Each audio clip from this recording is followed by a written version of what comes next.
And I'm Bill McAtee. We'll also take you to the brave new world of comic books. They are bigger, they're wilder, and they aren't just for kids anymore. Batman's sidekick Robin. But now comic books are starting to go where no comic book has gone before.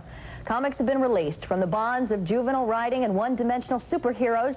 They have reached such a startling new form that some prefer to call them graphic novels. And in our cover story, we find they are evolving faster than you can say Shazam. When was the last time you looked at a comic book? You probably thought they were for kids. Well, take a look now, because comic books have grown up. They're just not for kids anymore, most of them. Perhaps they used to be, but now definitely they're not. Kids can still read them, but it's like, you know, the kind of stories that the writers write for them, it's more for an older audience. In Europe, South America, and Japan, comic books have always been a respected literary medium. But here, comics like jazz music are one of the few truly American art forms, even though it's taken 50 years to change their juvenile stereotype. Even the term comic book is a misnomer. Whenever I write it, I never write it as two words, which would mean a humorous book.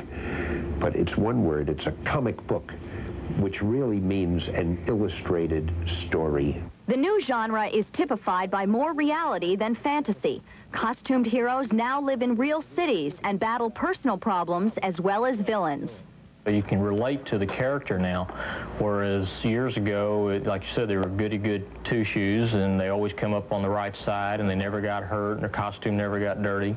This style has drawn the newer, more mature audiences to specialty comic book shops, which have increased from less than 100 in the 70s to over 4,000 today.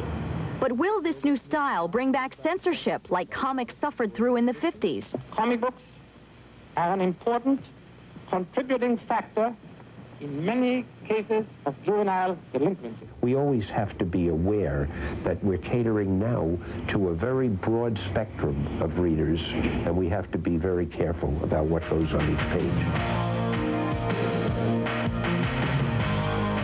The art's really the first thing that attracts me to a comic. It's definitely the quality of the writing and the quality of the art. The combination of striking art and intelligent writing has produced hundreds of titles like The Watchmen, Mouse, and the bestseller Batman: The Dark Knight Returns, in which author Frank Miller takes the Caped Crusader back to the roots of his original character. We've got to keep in mind that the main image people have of superheroes is Adam West playing Batman on the old TV show.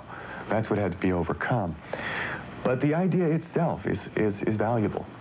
And it's also a hell of a lot of fun to write and draw.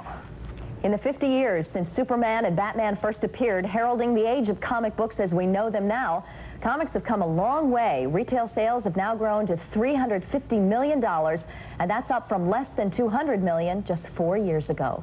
That's interesting. Did you have a favorite comic book? Yeah, not a superhero. I like the Archies. Yeah, I did. I like the Archies too, but I don't know if they translate to this philosophy today. I don't know how much literary license you can take with Moose and Jughead. Jughead, I know.